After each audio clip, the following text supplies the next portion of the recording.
We're at the Pillar booth here, and I want you guys to see the cart that just got released for 2025. It's got some really unique characteristics. And then their tried and true disc hoe drill row unit. This is the Mark III, which means it's the third version. It's got some real nice refinements, and it does a great job. I've got to meet some of the Pillar owners personally and get to talk to them. I even quizzed them. I said, what do you like about it? What don't you like? Boy, I am more motivated to be a part of this company and to sell this product, to offer it to you guys, to support it than ever before. It's got some really good features, and customers have been really happy with it and very loyal to the brand. All right, so this is a tow-between cart. It's 800 bushel in its current configuration. If you haven't seen it yet, when I toured the factory, Dick down there he gave me a tour of the factory and told me the history of Pillar, and we actually saw this cart in there. Go check out that past video for that. But here's an up close look here as I'm walking around the show and showing you what it looks like in our booth here. So pointing out the obvious, we got 2 fans. That's going to give us all kinds of capacity for air. You can get the snorkel kit, the air guard blockage prevention system, which warms the air. Stainless steel top to bottom, including the ladder. That's slick. And then the stainless steel conveyor. I do not know of another manufacturer that makes stainless steel from the factory. Obviously we offer it aftermarket, but from the factory it's really great to get that option. Really nice wide platform. Look at all this room. Of course, stainless steel catwalk here, I guess I'm going to call it. In case you spill fertilizer on there or it gets dinged or nicked or whatever, it's not going to get all corroded. It's also important to note that you can swing this gate open on either side. And what that does is it allows us to put a pallet up here. Allows you to put a pallet up here if you own the cart. Look at all this room up here. You could probably put 3 pallets up here the way it looks. These are 2 of the past owners, or current owners. They're neighbors. I got to chat with one of them for quite a bit of time. And man, he showed me some really cool videos.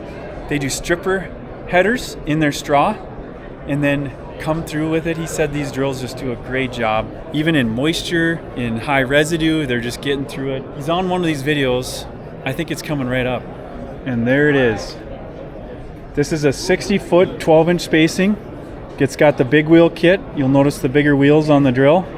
And he's got the Seedmaster, the new Seedmaster cart. Look at that stripper stubble. That was hailed out, he said. All matted down. He's had pea stubble that's just all viney. Slices right through it. So really great to talk to an actual owner, user, and verify it's a good product. Here's the opener up close. What I think is just great is it's got one pivot point. This pivot point is the only one that pivots between from here to there. Unlike all the other ones that have all kinds of moving components and springs. We know, we rebuild them a lot. So pivots here, your depth control and your packer is off this wheel here. Really heavy duty hub. You grease that once every so many thousand acres or a couple times a season. You've got your disc up here with a maintenance free hub. This is not your gauge wheel. This is just a cleaning wheel. So that doesn't even contact the ground. It is helping with some of the weight coming off, but it's mostly just cleaning the disc off. This here's a trash guard. Keeps the residue from getting stuck in here. And then here's a big part of the success of this drill is this boot right here. What it does is it creates a trench here for the fertilizer. This is deeper, and then a shelf for the seed. And that guy was telling me that if he turns up his air, he likes to run higher air, it'll actually create a wide ribbon of seed. He can get it to blow throughout the whole width of this channel. He said it does blow, the boot does put some dirt over the fertilizer, so the seed stays up high, and it'll put it all over here, and he likes that. You can do liquid fertilizer. You can also do anhydrous. They'll put anhydrous back here with like a Keaton seed fibber looking thing.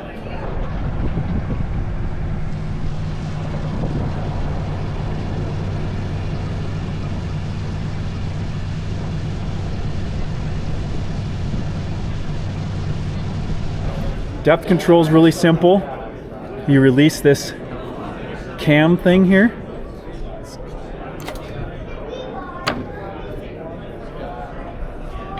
Just move her to the setting you want.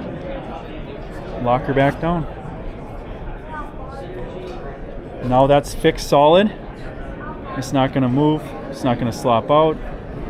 Stainless steel tubes here going to the boot there. Really simple. Really effective.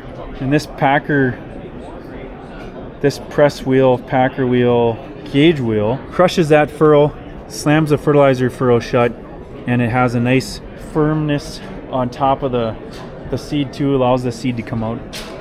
So I suspect this is like a lot of other farm shows. I'm going to try to highlight things that I see that are different. I'm not going to be able to speak to the different financial services or chemical companies, but at least on the equipment side, I think I'll be able to see some of the unique things. You definitely have a strong presence from the Canadian guys, which is cool. We got Delman here. Oh, look at that. Front edge of that ripper shank. That's impressive. I wonder why they do that. Just for fastening it, I suppose.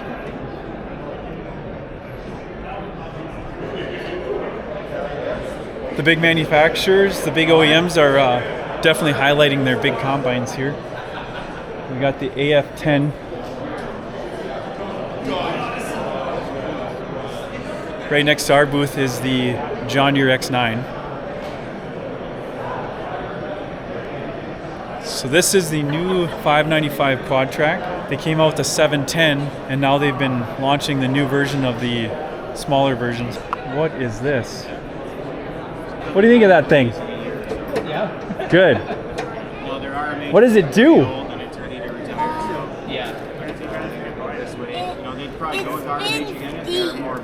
It spins that, then it puts it back there. All right. I heard him say it's from Germany. Clearly, this is the business end. I don't. What is that? They must swath silage, baler. No. Here's the other business end. Okay, that opens up and drops out whatever's inside. You must go up to a pile, sucks up, grinds up the whatever you're going up to, and then throws it in the drum. Maybe it's a mixer in there too, and then you can feed it. That's what I'm going with. We're a trailer manufacturer. We have an ag division. A couple times a year we make a pile of these slough pumps. The primary function is to eliminate all the temporary sloughs and potholes, so you don't have to drive in circles. Your government allows that? Oh, temporary. You said temporary. So you can't go and eliminate a permanent slough. These are potholes that are dry by June, July. You're not draining water. You're displacing water from the low spots 300 feet over to the high spots, right? So you're not affecting your water table. You're not draining anything. Look at it's going in. That's cool. Yeah. And you move 2,000 gallons a minute, right? You cover 5 acres in one sitting. I'll bet you it goes down reasonably noticeable. Those little potholes are probably 30-40 minutes in this color, right? So once you got it worked into your system, farmers will go around about 2 weeks before seeding. They'll go around and pump out all these potholes. 2 weeks later, they'll come around in the same order, just seed in straight lines. And then they can seed right through them. That's worth something. It's huge, and equipment's getting so big, right? You know, farmers' acres, it's important. They want that acre, you know, whatever the gain. But the primary benefit is the efficiency, right? It's getting so big, you're overseeding, you're going in circles, you're creating ruts. You got to go through the combine, straight lines. They just want to go and gain, 4 or 5% efficiency just by eliminating these potholes. That's a good idea. Keep up the good work. Thanks, man. Take care. Got the X9 over there, and we're back at the Pillar booth. Pretty good tour. Make sure you like and subscribe to keep up on all the fresh content posted weekly, which includes helpful tips and tricks, new products, and various adventures. Also, make sure you check out RedE.Ag's website to shop our performance air seeder solutions.